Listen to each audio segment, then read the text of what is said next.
All right, so we'll say, so now we are picking up in Mesillas Hashem on page 67 in the Hebrew Hachzek, in the chorus. I don't know where it is in the art scroll. Where is it on the art scroll? 211. Page 211 in the art scroll. Good. So we'll say, so remember again, focusing on the midah of Nikios. And what I want to point out is, in the midah of Nikios, what the Ramchal is trying to highlight over here is that there are, Nikios means to go ahead and divest myself from like every last vestige of sin. But before I could divest myself of any last vestige, I have to know what the sin is and what the vestiges, right? What the vestiges are, right, of it. So I have to know the problem is so often I'm engaging in negative behavior and I'm not even aware of the type of negative behavior I'm engaging in. So writes the Ramchal. Harechilos v'lashon hara. So he gives another example of here. Rabbi say rechilos and lashon hara. So kvar chumro noda. Rabbi say everyone knows how stringent and how severe rechilos and lashon hara is. V'godol anafav, and there are so many appendages to it. Ki rabu ma'od. Ad shekvar gazru amruch achachamenu zichron levracha b'ma'amar shekvar hiskarti v'kulam ba'avak lashon hara. They both say, so here's what's amazing, that both rechilos and lashon hara are so pervasive and so easily transgressible that Chazal said everyone transgresses avak lashon hara. What's avak lashon hara? Avak lashon hara is like, avak literally means like the dust. What it means is not primary lashon hara, but what we'll call secondary or tertiary lashon hara. So amru heichi dami avak lashon hara. So we'll say, what's an example of avak lashon hara? Just to show you how far-reaching this is. Kigon da'amar heicha mishtacha nura ela beplanya. Rabbi say an example that I say, you know what?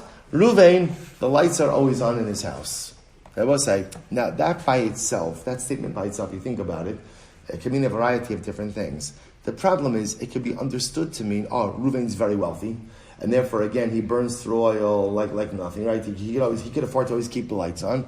And what I'm doing is, I'm saying something that by itself is innocuous, but it could lead someone to have a negative opinion. So we'll say, so again, see, it's hard enough to refrain from saying actual lashon hara, right? Saying actual negative. I have to be vigilant that something that I say shouldn't open the door to someone saying or thinking something negative about another individual.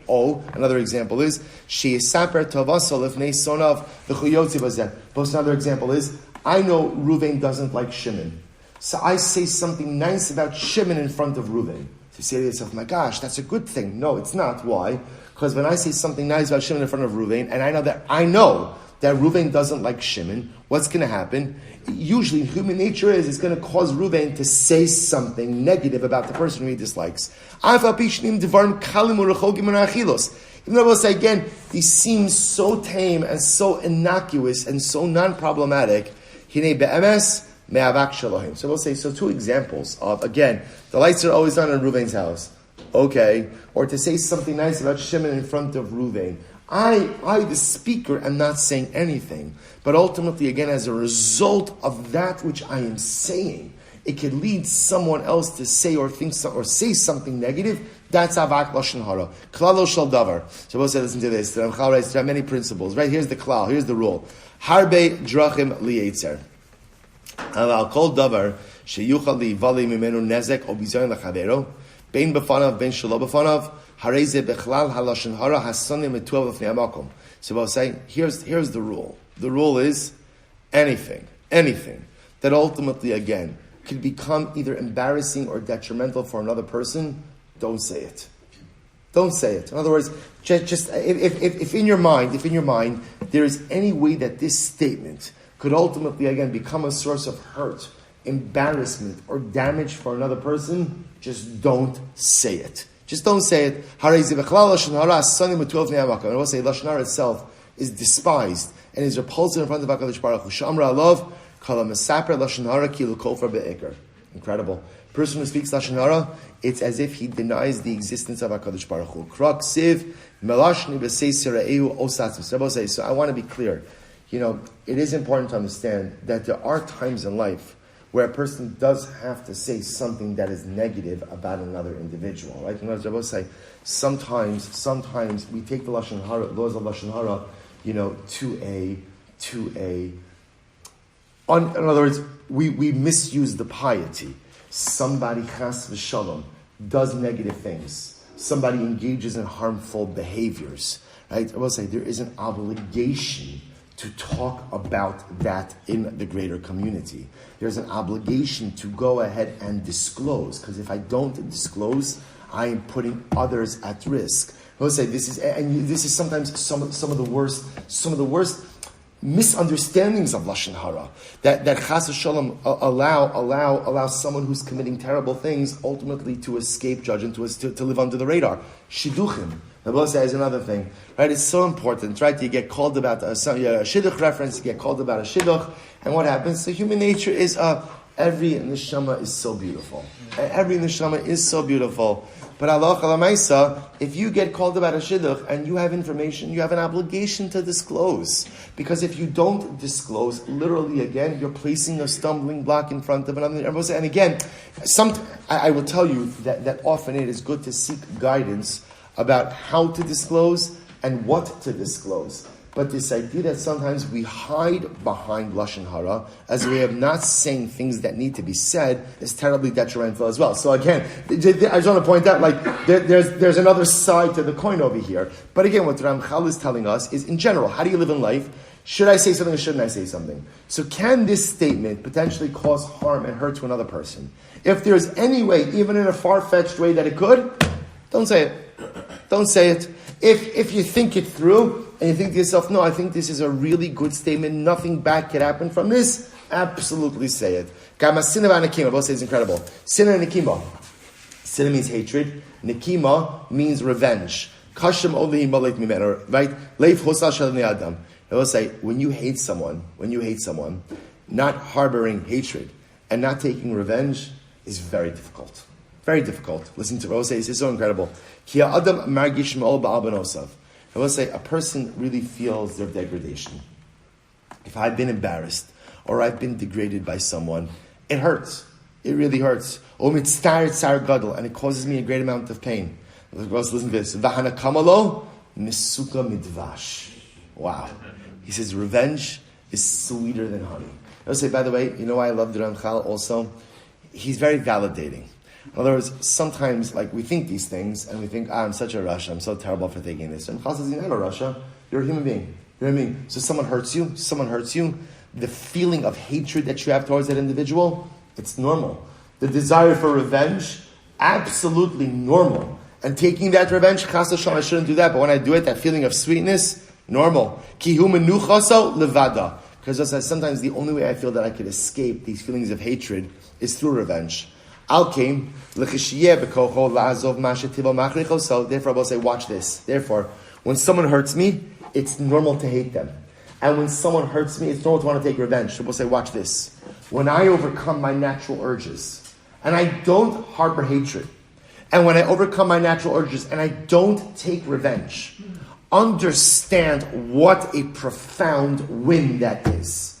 I've just done something to go against my natural urges. The hardest thing about it, to be honest, it's not hard to learn Daf Yomi.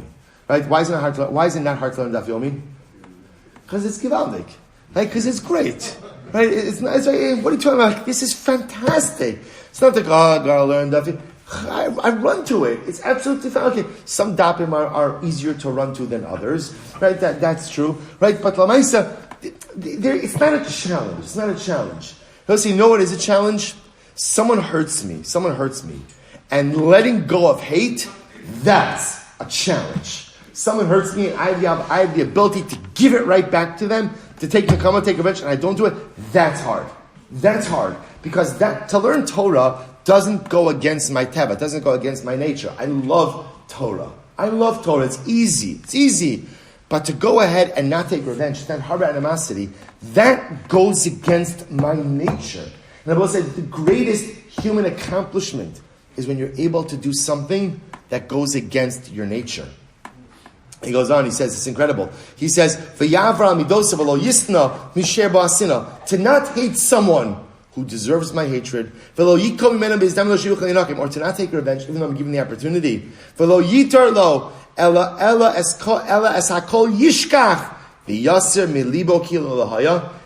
to let go of the hatred. The The ability, the Ramchal talks about forgetting. We'll say forgetting is not so pashut, right? When someone hurts you, you don't usually forget. I don't know that we're obligated to forget. What I'm obligated to do is to let go of the anger. To let go of the anger, to let go of the hatred. I was saying those are two different things. Also, remember, b'pashtos, it's not always good to forget, because there are some people you have to be careful with, right? And there are some people who you shouldn't be friends with. And there are some people you shouldn't do business with. And there are some people you shouldn't hang around with. There are people like that. So Lav Dafka, I have to forget. What I have to do is reach a level where I let go of the hatred. I'm not carrying around that hatred anymore. I don't need to have anything to do with you, but I also don't harbor one shred of animosity towards you. There's no anger, there's no hatred, there's no desire for revenge. Kila lohaya chazek v'amitzur. Both say, do you want to know the greatest manifestation of personalistic strength? It's the ability to let go of animosity even when it's warranted. It's the ability to not take revenge even though the other person, mamish, has it coming. That is the greatest display of strength, and that at the end of the day, because that's going against my tav, it's going against my nature. He goes on, the will say, you know who is easy for? Not to harbor animosity, not to take revenge. You know who has an easy time with this? Malachim. Angels have a good time with this. Lo el shochne bate chomer shebafu yisodam. They will say, human beings is the greatest challenge. Amnam. Gezeres hamelachi, v'amekros, gelulim be'er hated, einam tzrichen perish. But Rabbi Sekash Baruch Hu tells us he needs us to transcend our nature. Lo sisna sachicha bilbavecha, lo sikam v'lo sitar spinei amecha. Sekash Baruch Hu says, I need you to be better than your nature. Your nature is to hate, your nature is to harbor animosity, your nature is to take revenge. I need you to do something great. Transcend your nature, go against your very core, let go of the hatred, let go of the animosity, go ahead, don't take advantage of the opportunity to seek out revenge. We'll stop over here for today. Shkoyach. Oh, what a way to start the day. No, I'm just saying, wow, we did like three blocks of Gemara, right? You did